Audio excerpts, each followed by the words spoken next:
Salut les gens, on se retrouve pour une petite vidéo, on va parler matériel aujourd'hui. Et on va parler du subtank de chez Kangertech. Concrètement, c'est le matériel qui vient en direct, pas comparaison, mais concurrencer l'Aspire de chez l'Atlantis de chez Aspire. On va faire un petit outboxing au départ. Il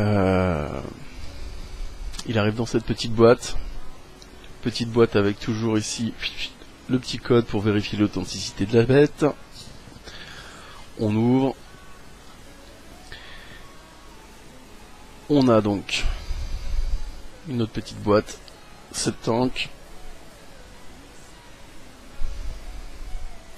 Et à l'intérieur, qu'est-ce qu'on va retrouver? On va retrouver une notice habituelle chez Kanger qui est assez bien faite. On va retrouver dessus l'ensemble du matériel qu'on va retrouver dans la boîte, mais on va en parler.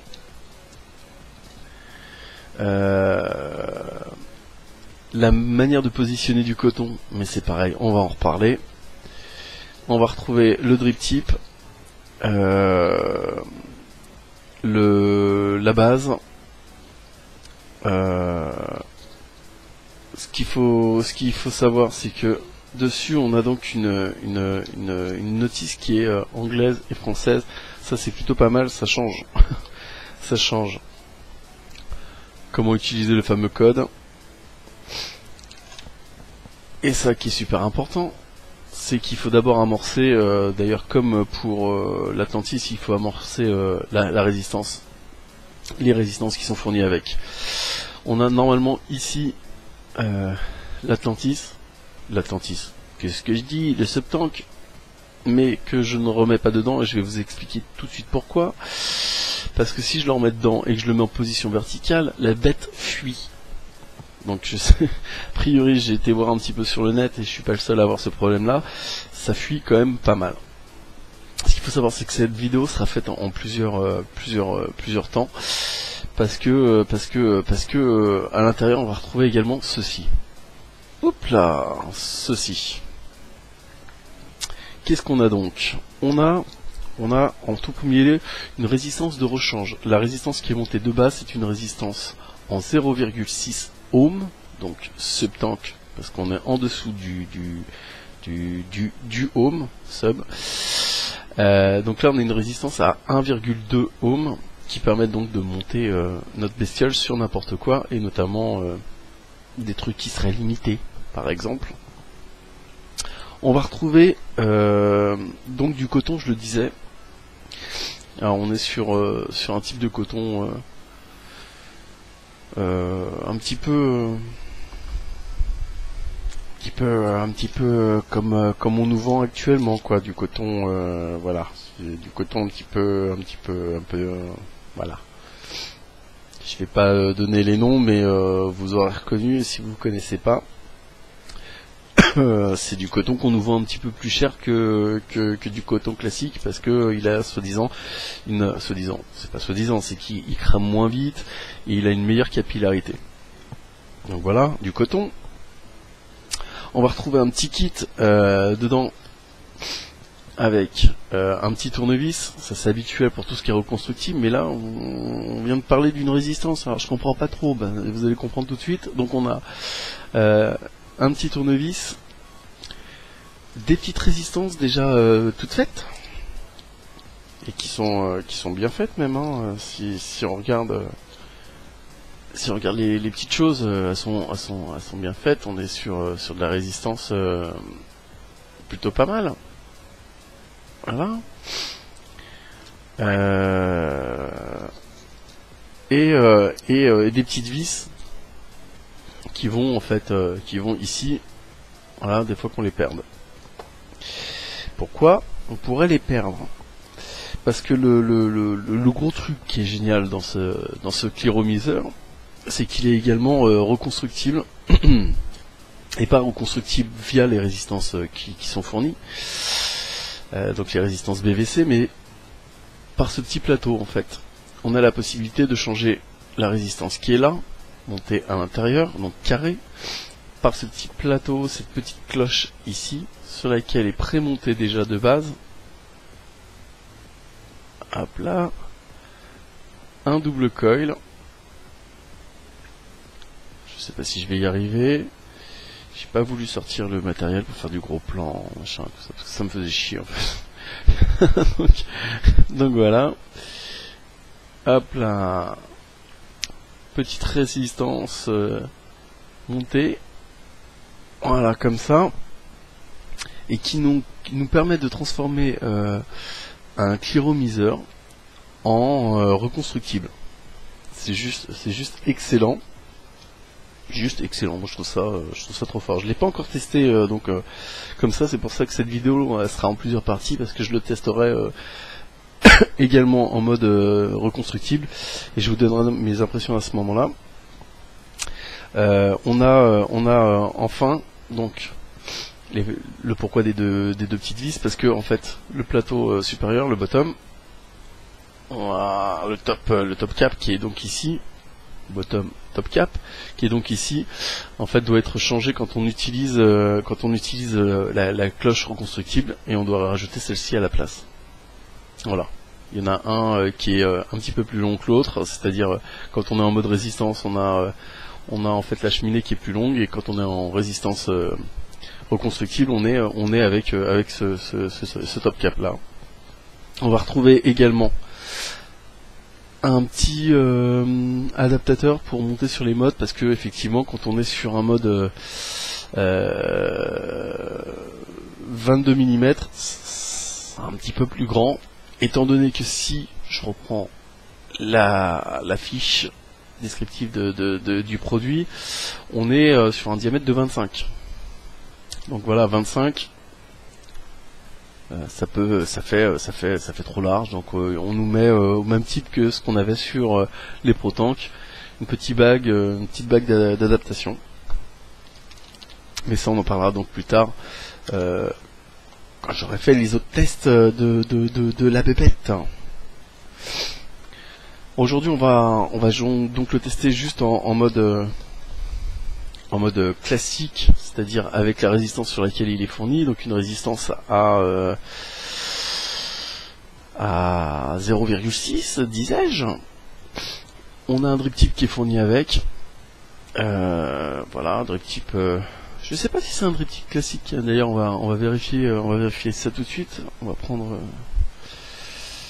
ça, et on va voir si on peut le mettre à la place. Et oui, on peut adapter un drip tip classique. Alors que sur l'Aspire, le drip tip il est pas classique, il est vraiment dédié juste à l'Aspire, ce qui fait que là notre drip tip il rentre pas dedans, quoi. C'est dommage. C'est dommage. Bon, enfin bon, on n'est pas sur l'Atlantis, on est sur le subtank, sur lequel donc on va pouvoir venir mettre notre drip tip perso si on en a un préféré. Je le disais, c'est une résistance de 0,6 ohm. Ce type de résistance est faite pour fonctionner à des valeurs en watts qui vont osciller entre on va dire entre 20 et 30 watts jusqu'à bien au-dessus, voire même du 40 watts. On a une contenance pour la bébête de 4,2 pour ce qui est en mode réparable, en mode reconstructible, en mode comme là avec une petite résistance classique, on est à 6 ml hein, quand même de contenance. Ça laisse de quoi venir. Sauf que on va être obligé de se balader avec un sopalin, parce que ça fuit de partout. C'est constant. J'ai eu le droit toute la journée. Ça fuit. Alors ça fuit par les air holes qu'on a là. Voilà, je sais pas si on les voit. Voilà, on a 3 air holes de base qu'on va pouvoir obtuer. Oh, ça fuit, c'est dégueulasse. C'est dégueulasse. C'est chiant. même c'est chiant, c'est dommage parce que c'est un petit truc qui fonctionne pas mal, mais voilà. Donc en fait on va changer la bague et on va passer ici avec deux trous de 2 mm qui vont être ouverts, ce qui fait qu'on va avoir 4 mm si je dis pas de bêtises, il me semble, hein. Je vais vérifier ça parce que je pense que je suis en train de dire des conneries.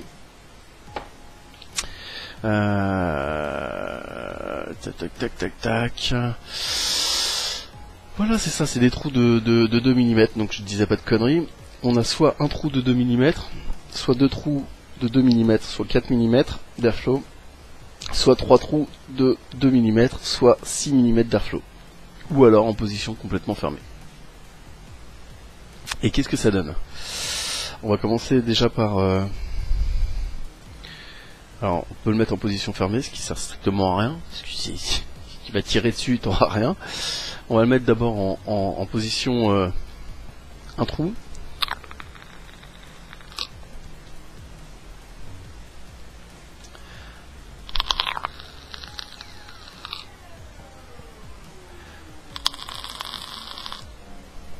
Ça peut être gênant. Chez moi, c'est gênant.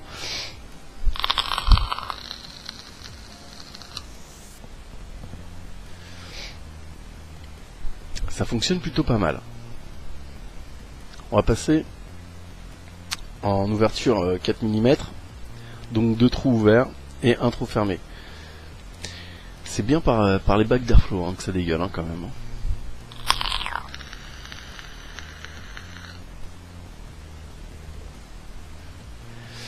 Donc là ça commence à faire de la vapeur et c'est quand même appréciable. Je suis à 22 watts, donc je me suis mis au maximum de ma puissance.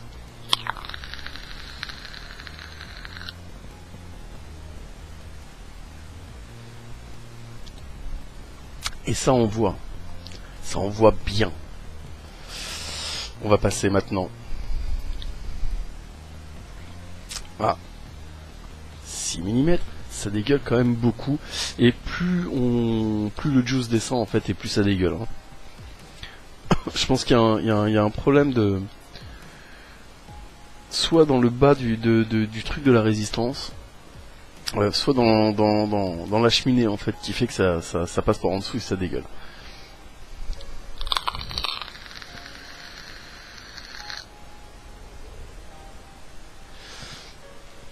Là on est sur un mode clearomizer quand même.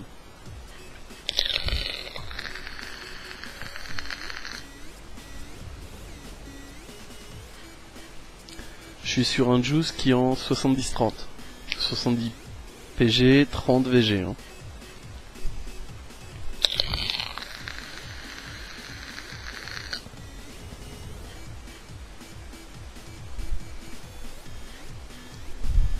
Ça le fait. Ça le fait.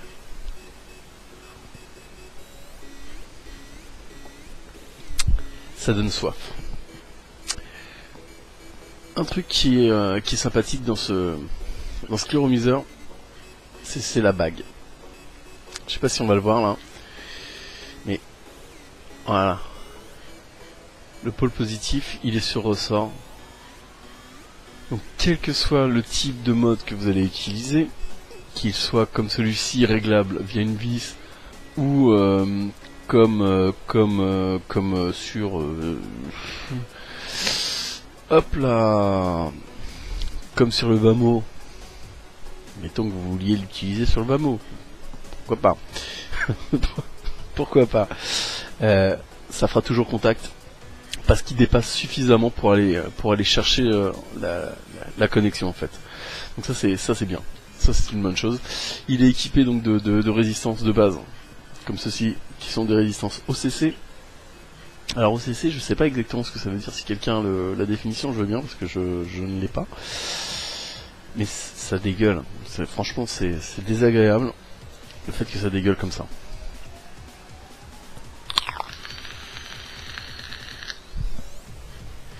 C'est fortement consommateur de juice.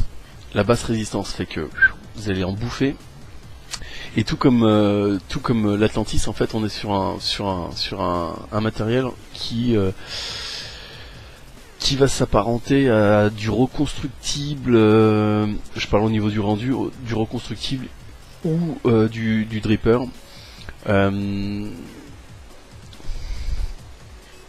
Pour ma part, je dirais que on a un meilleur rendu des saveurs avec avec le Subtank qu'avec l'Atlantis. C'est mon impression.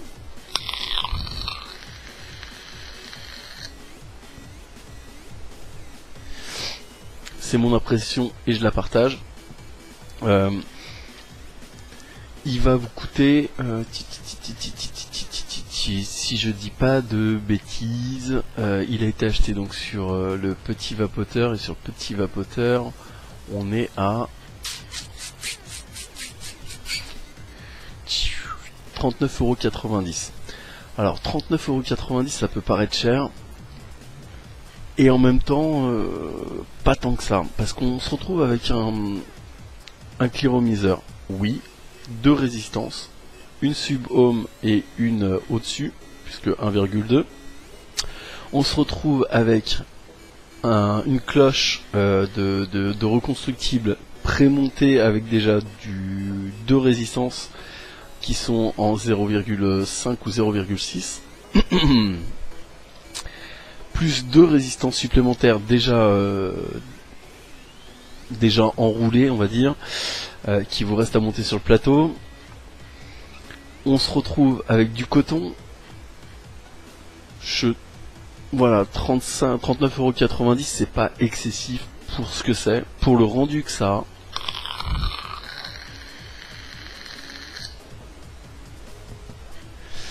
Maintenant, il y a cette histoire de fuite.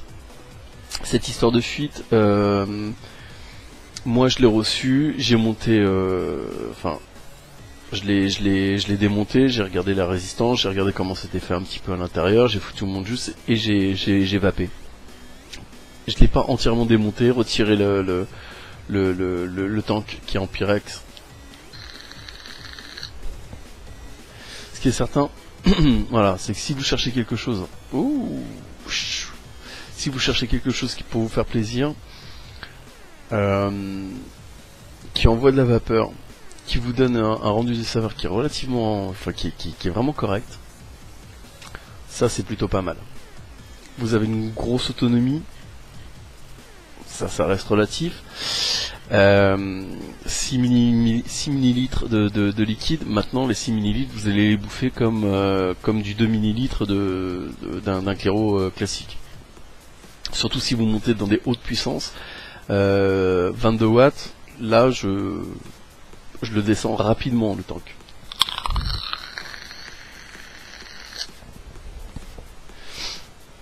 C'était avec la résistance classique.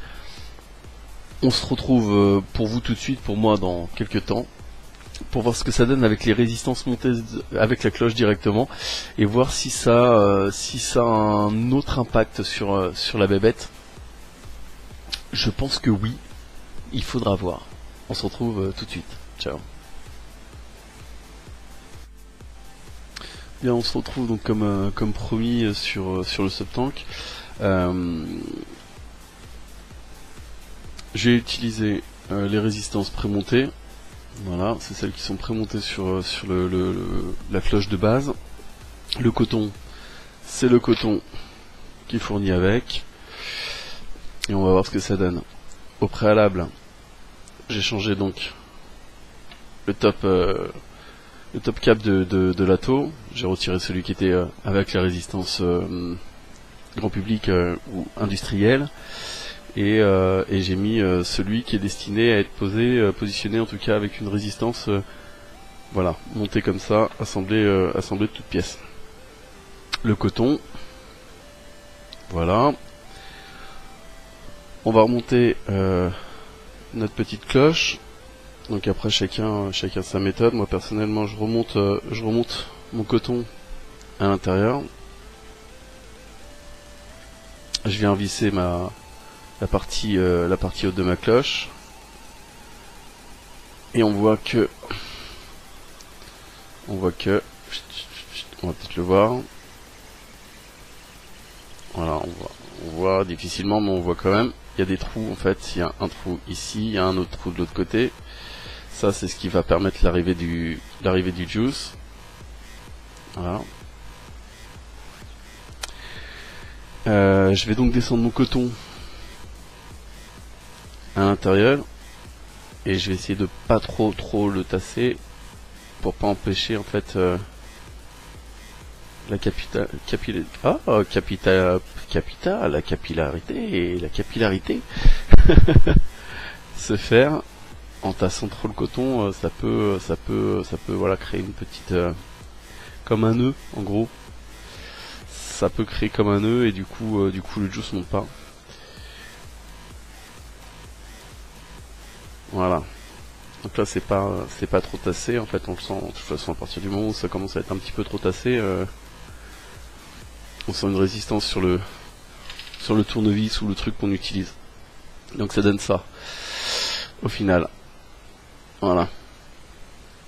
C'est à l'intérieur.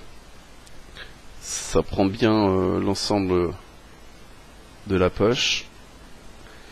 Sans trop. On va positionner ça sur le bottom cap de l'atto. On va d'abord virer la résistance avec laquelle il nous arrive, qui est la résistance d'origine. Et on va simplement venir appliquer, hop, notre résistance. Voilà, notre cloche dessus. Rien de compliqué jusque là, c'est assez simple. Pour le tester, là je vais utiliser un liquide en 70-30 il me semble. 50-50, non 50-50 pardon, c'est du je pense c'est du Favorite. Liquide qu'on a déjà testé, c'était le Queen Victoria. Donc c'est un liquide que je connais, que j'aime. On va d'abord amorcer, on va bien amorcer même les mèches pour être sûr que voilà, faciliter l'absorption du juice.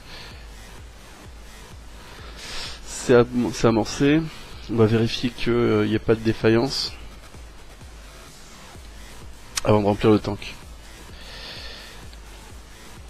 Donc on positionne. Voilà. Il me repère bien une résistance à 0,6. On appuie. Et ça a l'air de vaper. En tout cas, ça a l'air de fonctionner. Je sens l'odeur là. On vient repositionner donc le haut de la cloche. Voilà. Et donc, c'est nickel. Ça devrait le faire. On met notre juice. On remplit. Donc là, juste là, rien de spécial. Hein.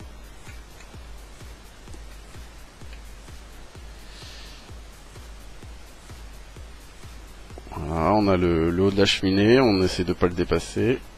J'aime bien que ça soit bien rempli. Donc voilà. On va poser ça là. Et donc là c'est tout en live, j'ai pas essayé, j'ai rien fait avant. Je voulais vraiment être avec vous pour le faire.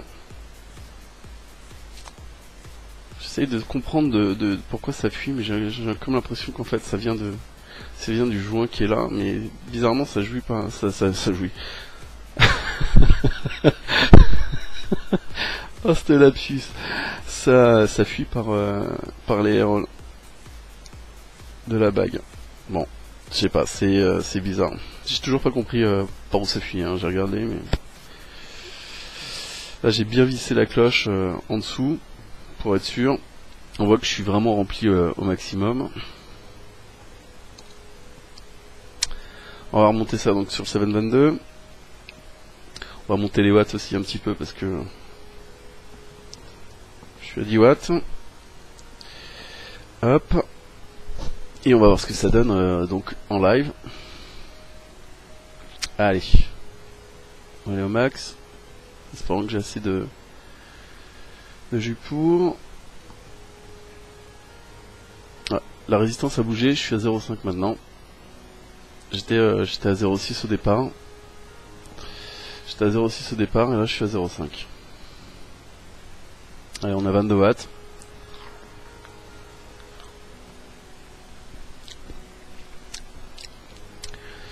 Petit goût de coton, ça j'en attendais pas moins du coton qui était fourni. On va se mettre ouverture maximum, voilà.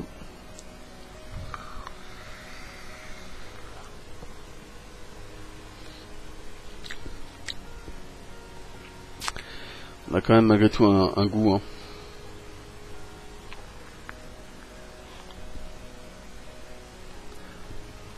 La vapeur est pas aussi abondante. Elle est pas aussi belle qu'avec les résistances industrielles qui sont fournies.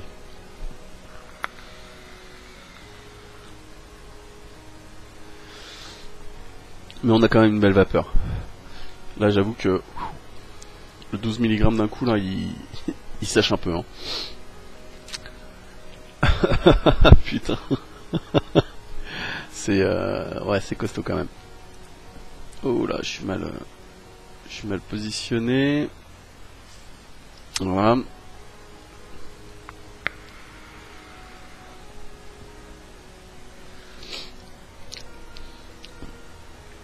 J'en démords pas au niveau du rendu saveur. Pour moi, il est meilleur que l'Atlantis d'Aspire.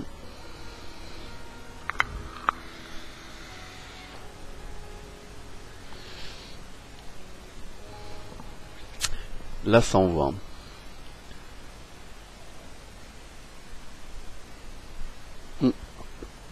Ça envoie. Que dire. Tu vas falloir le tester avec des liquides un petit peu moins puissants, qui soient pas en 12 ou en 11 mg. Ça reste quand même du très très bon matos.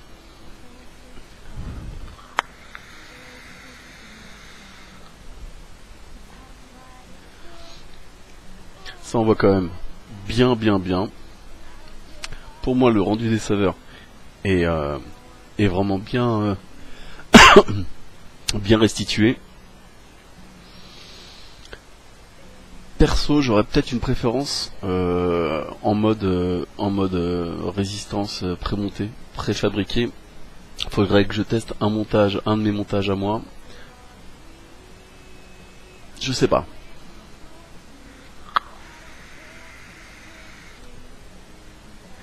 Déjà l'airflow est même au maximum est moins puissant que sur ce type de résistance.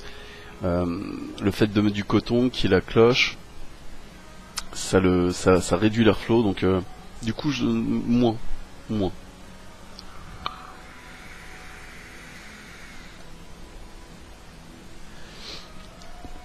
Faut le temps que la bête se rôde également, faut le temps que le juice arrive, faut le temps que ça se mette en place. On commence à voir que la vapeur devient un petit peu plus costaud, plus solide, elle se tient mieux.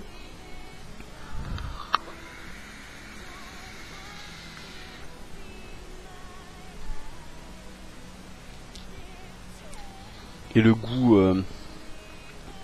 qui était un petit peu parasite au départ a disparu. Là je sens que l'ananas c'est pas mal. Vraiment c'est pas mal. Pour le prix auquel il est donné, je crois que c'était 39 €, que je dise pas de bêtises parce que je l'ai plus sous les yeux. Je vais regarder ça. J'étais à 39,90, c'est bien ça. Ça vaut le coup. Vous avez un reconstructible, vous avez en même temps du prémonté. Faut savoir que les 5 résistances c'est quand même pas donné, hein. C'est pas loin de 15 € je crois, voire un petit peu plus. Mais c'est du bon matos quoi.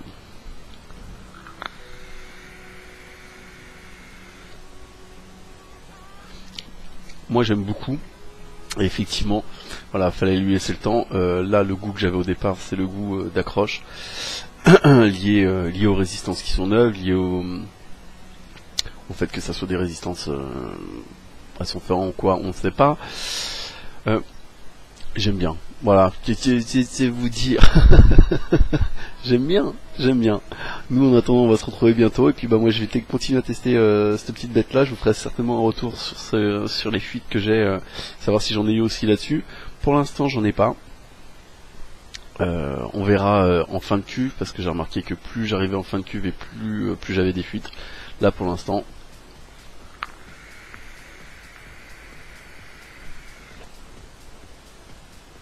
ça fonctionne et nickel. J'ai plus ce goût, c'est parfait. J'aime beaucoup, j'aime beaucoup. Voilà, et on se retrouve bientôt. Ciao.